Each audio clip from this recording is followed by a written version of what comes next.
Have you ever heard a sound in the middle of the night that just didn't make sense? A sound so out of place, you wondered if you were dreaming? Well, for the residents of one quiet apartment building, that sound was a song. Every single night, at exactly a.m., the elderly security guard, Mr. Churn, would stand in the empty lobby and sing. It wasn't a concert, just one simple, old-fashioned melody, sang in a soft, wavering voice. For months, people just thought it was a harmless, albeit strange, habit of an old man working the lonely night shift. Some tenants would exchange knowing glances, whispering about old Mr. Churn and his midnight song.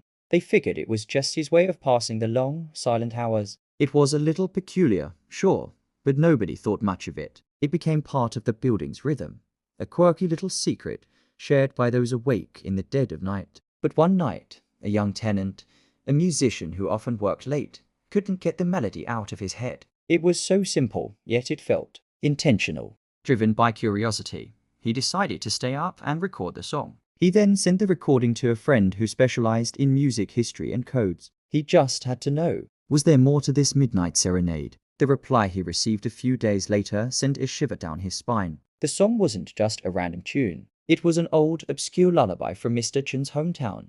But the way he sang it, pausing in certain places, holding specific notes a little longer, it was a code, a simple yet brilliant code. The musical notes corresponded to letters, spelling out a message. And the message, repeated night after night, was always the same. Son, I am here. Stay strong. Don't give up. The truth came out.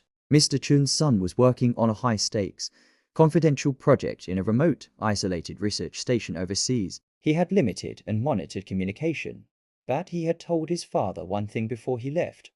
Dad, if I ever need to hear from you, just know that I'll be looking at the stars at AM my time, thinking of home.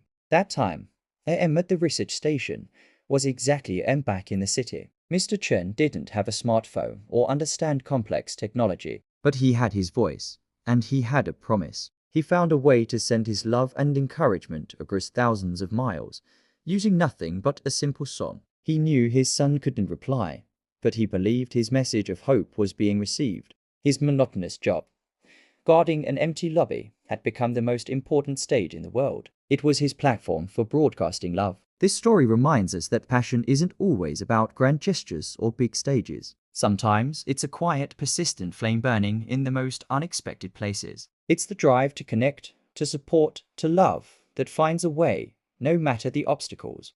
It proves that even in the most routine work, a deep and meaningful purpose can be found. You just have to listen closely. What's a passion that you express in your own unique way? Let me know in the comments below. Thanks for watching, and if this story moved you, please consider subscribing for more. See you next time.